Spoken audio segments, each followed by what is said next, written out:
आपकी business studies की class और आज का हमारा टॉपिक है लेवल्स ऑफ मैनेजमेंट।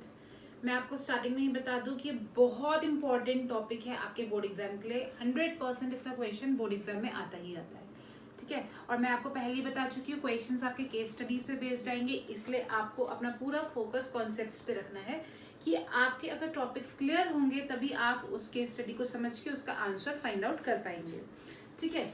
तो आज का हमारा टॉपिक है लेवल्स ऑफ मैनेजमेंट। हम पहले ही पढ़ चुके हैं कि मैनेजमेंट क्या होता है। Management is a process of getting things done by others so that हम अपना ऑब्जेक्टिव अकम्प्लिश कर पाए इफेक्टिवली एंड एफिशिएंटली। इफेक्टिवली और एफिशिएंटली में क्या डिफरेंस होता है, इस पे बेस्ड क्वेश्चन भी आता है। ये हम अपनी पिछली वीडियो में देख चुके हैं, समझ चुके हैं। अगर आपने नहीं देखा है तो आप उस वीडियो में जाके देख सकते हैं। आज का टॉपिक है लेवल्स ऑफ मैनेजमेंट। देखिए, ये एक चार्ट है जिसमें हमने लेवल्स ऑफ मैनेजमेंट को समझा है। मैनेजमेंट के 3 लेवल्स होते हैं, top level, middle level, supervisory level. देखिए, कुछ बुक्स में से लोअर लेवल भी लिखा गया है।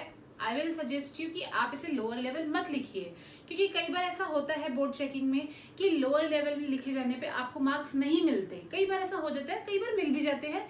लेकिन अगर आप सुपरवाइजरी लेवल लिखते हैं या फिर ऑपरेशनल लेवल लिखते हैं तो 100% आपका आंसर सही कंसिडर किया जाता है। लेकिन लोअर लेवल लिखने पे 50-50% चांस होता है कि आपका आंसर रॉन्ग भी किया जा सकता है और करेक्ट भी किया जा सकता है। तो हम सेफ साइड पे चलते हैं और हम सुपरवाइजरी लेवल या फिर ऑपरेशनल लेवल वर्ड यूज करेंगे। तो 3 लेवल्स है, top level, middle level, supervisory level. ये तीनों लेवल्स मैनेजरियल लेवल में आते हैं। ये तीनों लेवल्स किस में आते हैं? Managerial level. इसका मतलब ये है कि इन तीनों लेवल्स में मैनेजर पोस्ट के लोग काम करते हैं। इस तीनों लेवल में मैनेजर पोस्ट के लोग काम करते हैं। तो तीनों लेवल्स के बारे में आपको बताऊंगी। जैसे सबसे पहले टॉप लेवल, किसी भी फर्म का, किसी भी कंपनी का सबसे टॉप लेवल पे कौन कौन होता है? Board of directors, chief executive officer, chief finance officer, general manager, managing director, chairperson, ये सब होते हैं हमारे टॉप लेवल पे। उसके बाद आते हैं हर छोटे छोटे जो डिपार्टमेंट्स बनाए हुए होते हैं फर्म ने, जैसे कि परचेज डिपार्टमेंट, सेल्स डिपार्टमेंट या मार्केटिंग डिपार्टमेंट, एचआर डिपार्टमेंट। हर डिपार्टमेंट का एक हेड होता है, डिपार्टमेंटल हेड, डिपार्टमेंटल मैनेजर। वो आते हैं मिडिल लेवल में।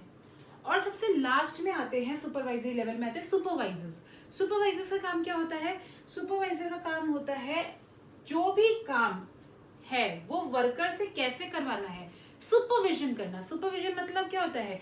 एकदम सर के ऊपर खड़े होकर देखना कि काम कैसा हो रहा है, वो होता है सुपरविजन, ठीक है। तो सुपरवाइजरी लेवल का काम बेसिकली होता है कि वर्कर से अपने तरीके से काम करवाना ताकि काम परफेक्टली हो।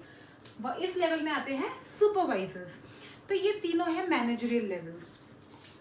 इन तीनों का काम क्या होता है पूरा डिटेल में हम नेक्स्ट क्लास में पढ़ेंगे। मैं भी आपको शॉर्ट में बताती हूँ कि इनके काम क्या क्या होते हैं। देखो, टॉप लेवल के जो लोग होते हैं ये लोग काम नहीं करते एक्चुअली में जाके, ये लोग काम प्लान करते हैं कि क्या काम होना है, रिजल्ट कैसे आना है, रिसोर्सेज कहाँ से आनी है। रिसोर्सेज मतलब man, money, material, raw material, ये सब कहाँ से आना है, क्या क्या पॉलिसीज होनी चाहिए, क्या हमारा ऑब्जेक्टिव है, कितना हमारा बजट है, ये सब प्लान करते हैं। उसके बाद ये सारी प्लानिंग मिडिल लेवल को पास करते हैं। मिडिल लेवल उस पे रिलेटेड काम स्टार्ट करता है, एम्प्लॉइज को अपॉइंट करना स्टार्ट करता है, इंस्ट्रक्शंस पास करना स्टार्ट करता है, उसको इम्प्लीमेंट करना स्टार्ट करता है जो कुछ टॉप लेवल ने बनाया है या डिसाइड किया है। फिर सबसे ज्यादा आता है बर्डन सुपरवाइजरी लेवल पे। सुपरवाइजरी लेवल सर पे वर्कर से खड़े होकर वो सारा काम करवाते हैं जो कि टॉप लेवल और मिडिल लेवल ने मिलकर इनके ऊपर दिया है। टॉप लेवल ने डिसाइड किया, मिडिल लेवल ने इन्हें अपॉइंट किया वो काम करने के लिए, और सुपरवाइजरी लेवल अपने वर्कर्स के सर पे खड़े होके वो सारा काम करवाएंगे। सुपरवाइजरी लेवल का काम होता है एक वॉच डॉग की तरह जो कि अपने वर्कर्स के ऊपर खड़े रह के सारा काम करवाता है। तो वर्कर्स कौन से लेवल पे आते हैं? अगर मैं बार बार बोल रही हूँ कि वर्कर्स से काम करवाते हैं सुपरवाइजरी लेवल, तो वर्कर्स किस लेवल पे आते हैं? वर्कर्स आते हैं यहाँ। देखिए, कई बार क्वेश्चन आता है, ये बहुत इंपॉर्टेंट टॉपिक है, ध्यान से सुनिए। वर्कर्स का क्वेश्चन कई बार आता है कि वर्कर कौन से लेवल का है? वर्कर नॉन मैनेजरियल लेवल का है। ये मैनेजरियल लेवल में नहीं आता, top level, middle level, supervisory level में नहीं आता। वर्कर्स आते हैं नॉन मैनेजरियल लेवल पे, और जिस प्लेस पे ये काम करते हैं उस प्लेस को बोलते हैं प्लेटफॉर्म एरिया। उस प्लेस को क्या बोलते हैं? Platform area.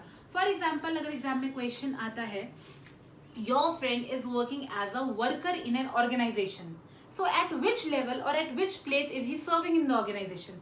So if my friend is working as a worker in an organization, he is working in the non-managerial level and he is working at platform area. Clear?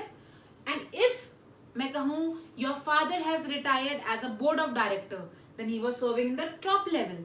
Your grandfather has retired as a purchase manager, then he was working in the middle level. ठीक है? Your father has retired as a supervisor in an organization, then he was working in a supervisory level. Very simple.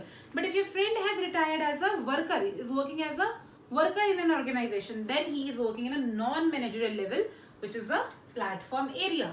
ठीक है? तो ये managerial level के 3 levels होते हैं और ये नॉन मैनेजरियल लेवल में आते हैं वर्कर्स.